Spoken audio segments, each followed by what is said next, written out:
സംസ്ഥാനത്തെ സ്വാതന്ത്ര്യ ദിനാഘോഷങ്ങളിൽ വന്ദേമാതരം നിർബന്ധമാക്കിയ സർക്കാർ ഉത്തരവിനെതിരെ പ്രതിഷേധം വ്യാപകം. സർക്കാർ RSS അജണ്ടയ്ക്ക് കീഴ്പ്പെടുന്നുവെന്നും ഉത്തരവ് അടിയന്തരമായി തിരുത്തണമെന്നും പ്രതിപക്ഷ നേതാവ് പിണറായി വിജയൻ ആവശ്യപ്പെട്ടു. കേന്ദ്രത്തെ മണിയടിച്ച് കാര്യങ്ങൾ നേടാനുള്ള ശ്രമമെന്നായിരുന്നു തോമസ് ഐസക്കിന്റെ വിമർശനം. അതേസമയം ഗവർണറുടെ നിർദ്ദേശം അനുസരിച്ചാണ് ഇത് ചെയ്തതെന്നായിരുന്നു വിദ്യാഭ്യാസ മന്ത്രിയുടെ ന്യായീകരണം.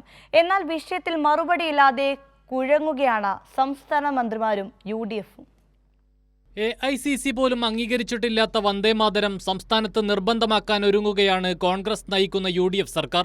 സ്വാതന്ത്ര്യദിനാഘോഷത്തിൽ വന്ദേമാതരം മുഴുവനായും ആലപിക്കണമെന്നാണ് ചീഫ് സെക്രട്ടറിയുടെ നിർദ്ദേശം.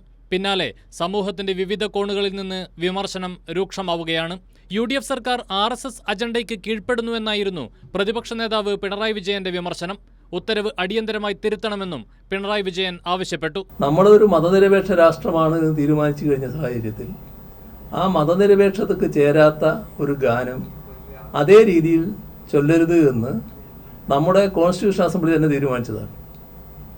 അത് ആദ്യത്തെ ഈരടികൾ ചൊല്ലുന്നതിൽ തെറ്റില്ല. അപ്പോൾ ആദ്യത്തെ ഈരടികൾ മാത്രമേ ചൊല്ലേണ്ടതായിട്ടുള്ളൂ എന്നും കോൺസ്റ്റിറ്റ്യൂഷൻ അസംബ്ലി തീരുമാനമെടുത്തിട്ടുണ്ട്.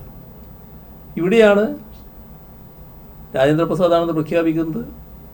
ഇതായിരുന്നു പണ്ഡിറ്റ് ജവഹർലാൽ നെഹ്റുവിൻ്റെ അടക്കം നയം.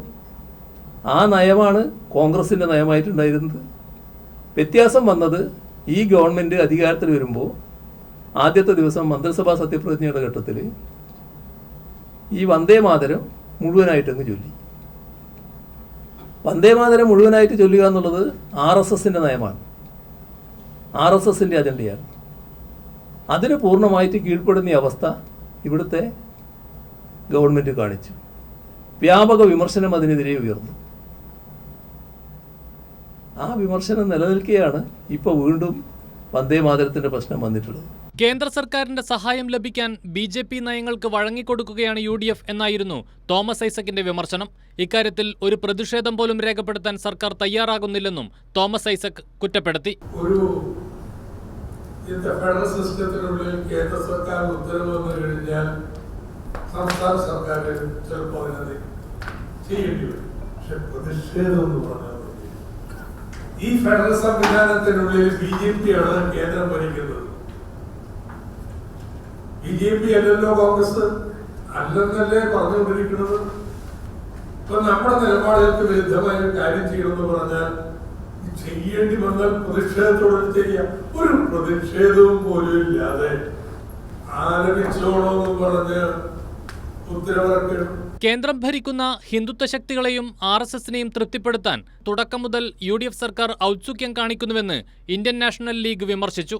അതേസമയം ഗവർണർ നൽകിയ നിർദ്ദേശം അനുസരിക്കുക മാത്രമാണ് ചെയ്തതെന്നായിരുന്നു വിദ്യാഭ്യാസ മന്ത്രി N. ഷംസുദ്ദീന്റെ ന്യായീകരണം. രാജ്ഭവനിൽ നിന്നുള്ള നിർദ്ദേശമാണ്.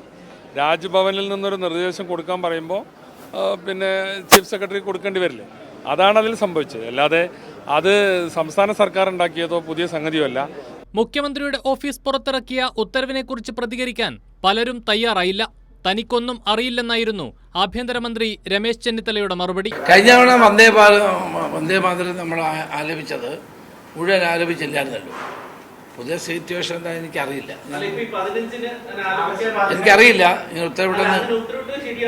ഉത്തരവിട്ടെന്ന് നിങ്ങളാണല്ലോ പറയുന്നത്. ഞാൻ പരിശോധിക്കാം. വന്ദേമാതരം ചൊല്ലാൻ എല്ലാവരെയും നിർബന്ധിക്കരുത് എന്നത് നെഹ്റുവിന്റെ കാലത്ത് തന്നെ കോൺഗ്രസിന്റെ നയമായിരുന്നു എന്നായിരുന്നു ലീഗ് നേതാവ് MK മുനീറിന്റെ പ്രതികരണം. മുഖ്യമന്ത്രിയുടെ ഓഫീസ് പുറത്തിറക്കിയ ഉത്തരവിൽ മറുപടി പറയാനാകാതെ കുഴങ്ങുകയാണ് UDF നേതൃത്വം.